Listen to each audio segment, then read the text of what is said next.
Hi everyone, I hope you're all having a fantastic day so far. Today I really want to talk about a report that was developed by the World Economic Forum. I think it was at the beginning of this year, basically called the Future of Jobs Report 2025.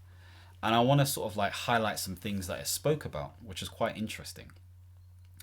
Now, this report was done back in 2024 between, I want to say, April and September, but again, you can quote me on that or you can check it out for yourself. And they reported 1,000 plus different employers across the globe in 55 different economies with roughly, I think it was 14 million workers represented. Okay. I don't know if that was for the UK or just in general, but anyway. So they also got rich insights from LinkedIn, Coursera, Indeed, and ADP. And I'm looking to my screen because I've got a lot of the statistics here. Again, I'm not an expert within this space, but I'd rather just share the information in relation to this. So what it says here is that 86% of employers expect AI and information processing to transform their business. So there is a strong expectation. No Sherlock. Of course that's going to happen. But in what way is this going to happen? I mean, in terms of investment, it's surged by roughly 8 times since 2022. If you think of things like Facebook, Tesla, X, all of this stuff there, you've seen these billionaires just play around in their playground, investing more into tech, into software. I mean, the amount of stuff that you can do is amazing. Chat GPT, Notebook LM, things like Otter AI, Perplexity, Nathan. I mean, that kind of links in with the AI stuff, but there's so much you can do. So why wouldn't you invest in that stuff? Because the aim of the game is always how can you get to a point of increased efficiency, increased effectiveness, and improved quality when it comes to customer experience. And it's relentless. These investors want more and more and more. This whole world, this capitalistic society is driven by, I don't even know if what I said was a word, but anyway, is driven heavily by technocratic endeavors or meritocratic, that's it, endeavors. Oh my gosh. It's driven by all of that stuff. And if you're not sure what all of that stuff means, it's really technology driven or performance driven. It's not really looking at anything else, which means there's a bit of a gap. So of course we know that adoption of AI and automation, because they kind of go hand in hand, is really seeing growth across all sectors within software, data, research, and cybersecurity as well. So these are the areas that are seeing huge sort of like growth. So as we know already, there's no surprise, and like I said before, I'll probably do a video on this. There is a high growth rate when it comes to tech roles, specifically in AI, augmentation, automation, data, security, all of that kind of stuff there, software development. However, it is likely, and this is what they're looking at, that certain clerical or admin jobs start to get replaced. Now, there is a huge sort of like stress on the fact in this report that this is within the next 5 years. So this is at 2030 and they'll probably do another one. But it's not the fact that these jobs are necessarily going. The emphasis was on the fact that we need to work with this AI. But then it's almost like, okay, what about the next 5 years after that? It's like they're trying to get us ready. Now, there is this green transition they talk to about as well. So 47% of employees globally cite carbon reduction investment as a major driver of job transformation. And I wonder whether this is truly the case because that is the leadership incentives of that organization, or whether it's because, there are certain what's the word? There are certain incentives that organizations need to abide by based on private investors, etc., to show that they are a stand-up organization. So that'd be interesting to see where that truly comes from. Of course, green is always good. So UK industries like the automotive industry, manufacturing and energy will be deeply affected for sure, because it means that there has to be a retransformation in the way things are done. So if Keir Starmer's talking about Great British Energy, still want to see plans on that. What is he looking to focus on? How is that energy going to be, I guess, managed, supplied, sourced, all of that kind of stuff there? So I do know, at least anyway, based on the whole net zero sort of approach, there is a focus more on wind and solar and all that kind of stuff there. So places outside of London that are closer to these sort of like windier, sort of like sunnier places, probably up north. Well, up north is not necessarily sunnier, but it's definitely windier. There's probably going to be loads of opportunities within that space, because they're near the coast, and or because of the weather conditions in those spaces. So again, you've got UK that is a high income country with aging populations, that has a really high amount of pressure on the health and social care system. And in some ways that's a good problem to have, because it means that we're living for longer.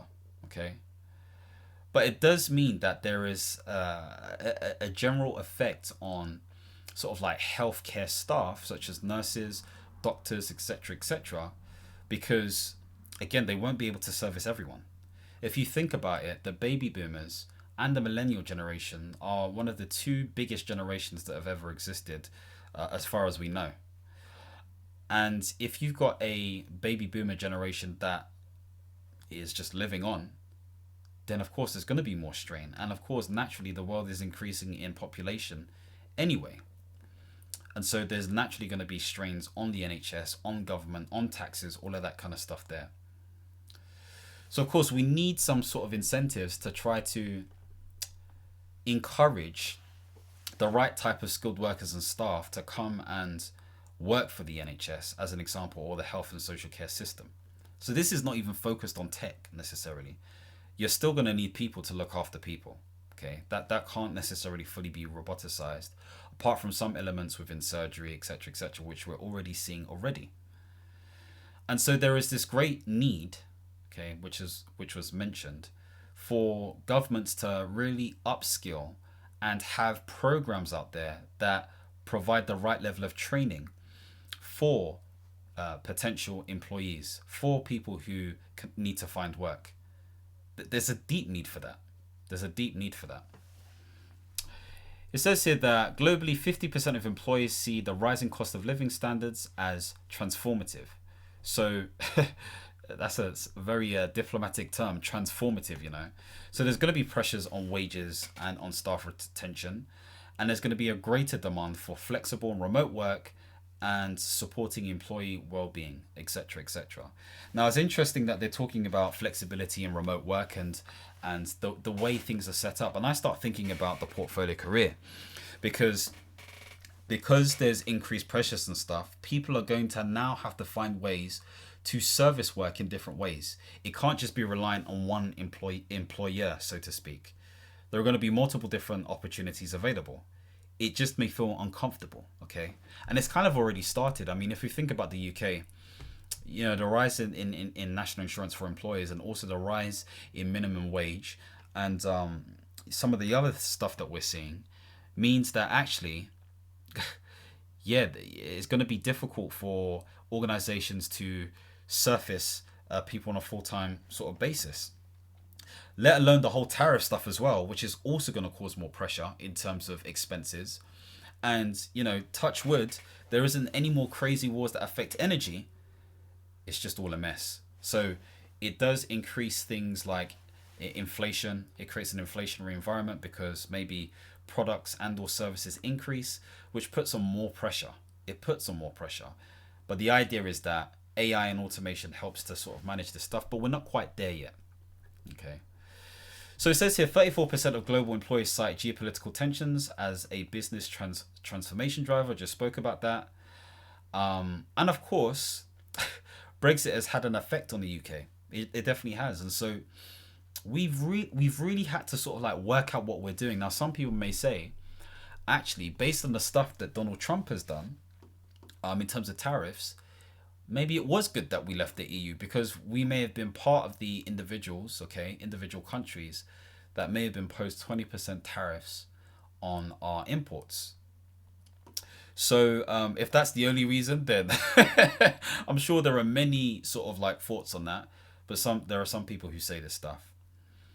Now, moving on to the displacement of like potential jobs by 2030, it is predicted that there will be 170 plus jobs created and negative 92 million jobs displaced. So 170 plus million jobs created and negative 92 million jobs displaced, which gives a difference of 78 million jobs in total created.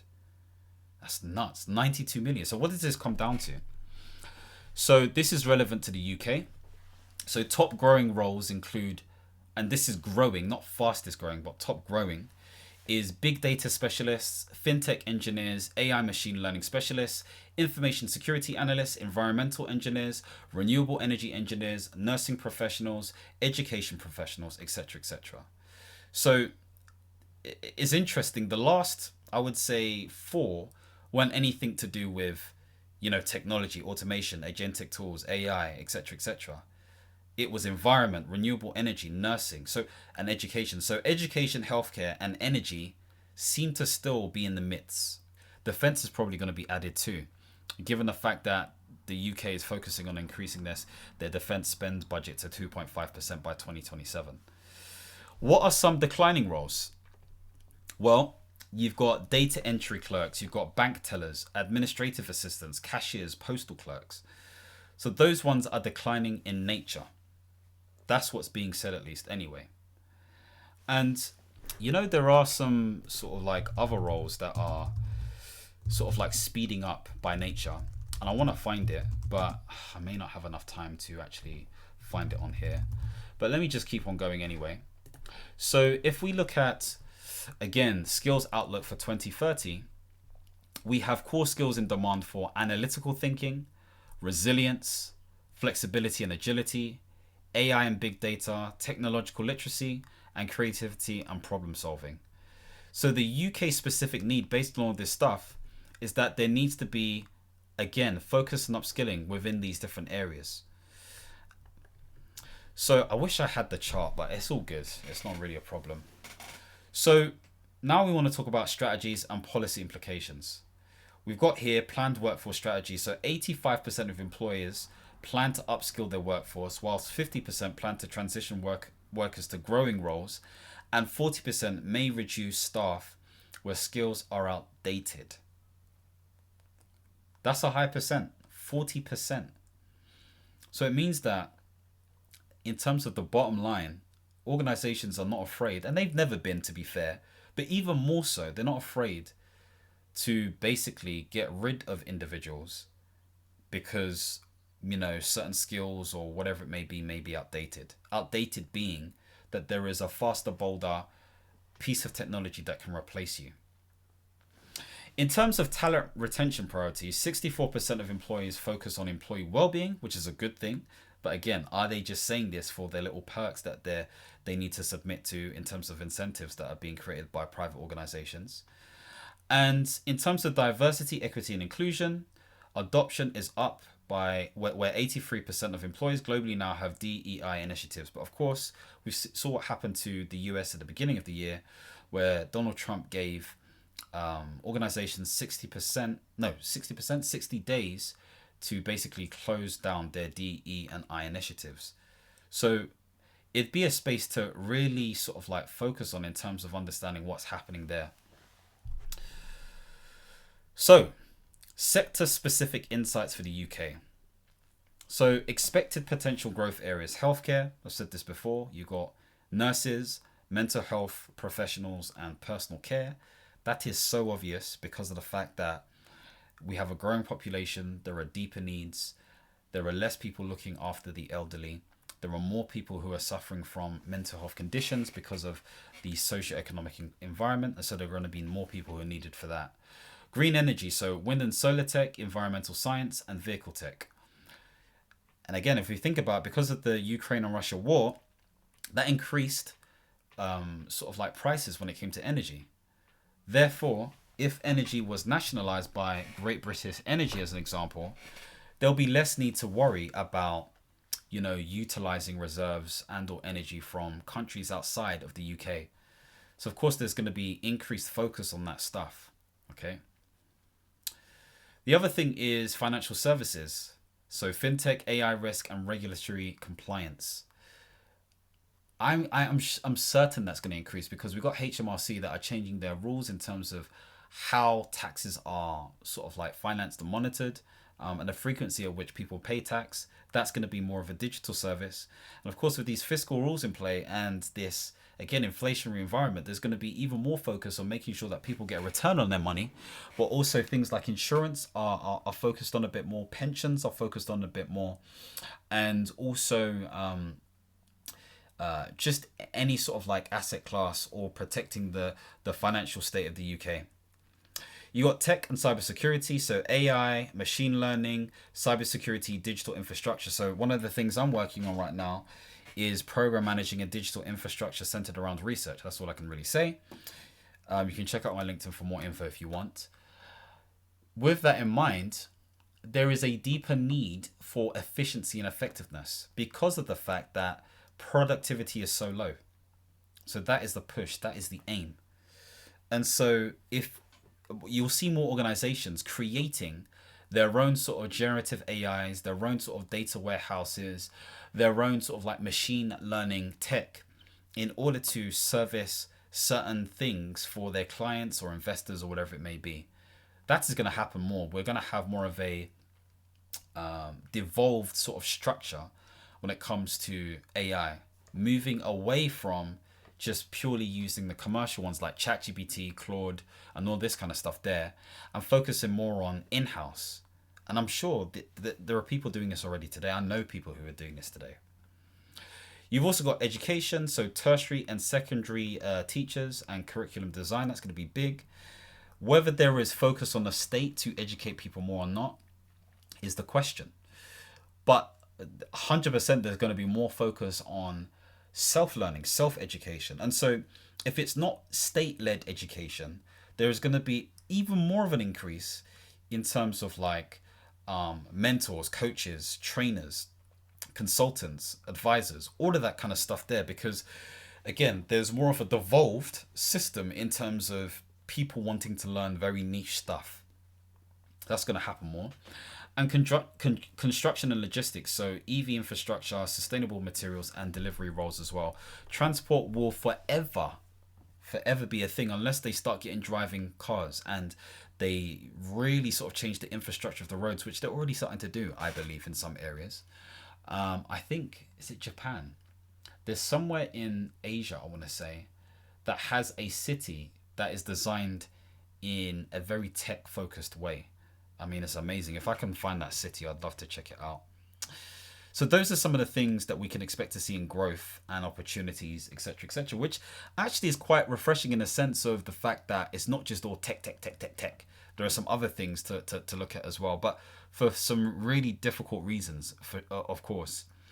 Now, in terms of the UK labour markets, key takeaways, so urgent need to upskill 59% of the workforce globally. Same applies to the UK, so it's roughly the same figure. And I think roughly 50 to 60% are working. AI and Gen I are job shifters, but not pure job destroyers yet. That's the key takeaway. The UK's ageing population and green goals equal major opportunity areas in health and clean tech, because obviously the environment element is not just because we want a clean environment for the sake of being clean, but we have a duty to Mother Nature, but also to look after ourselves as well. If we have more of a clean space to live in, we're more productive, we're happier, all of that kind of stuff there.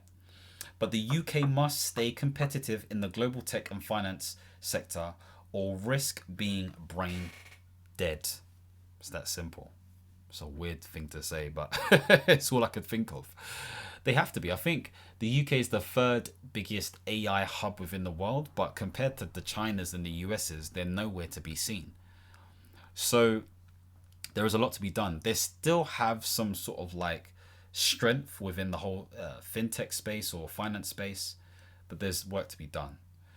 So that's a bit of an outlook. I might post some pictures from this report in order for you to sort of check out some statistics for yourself.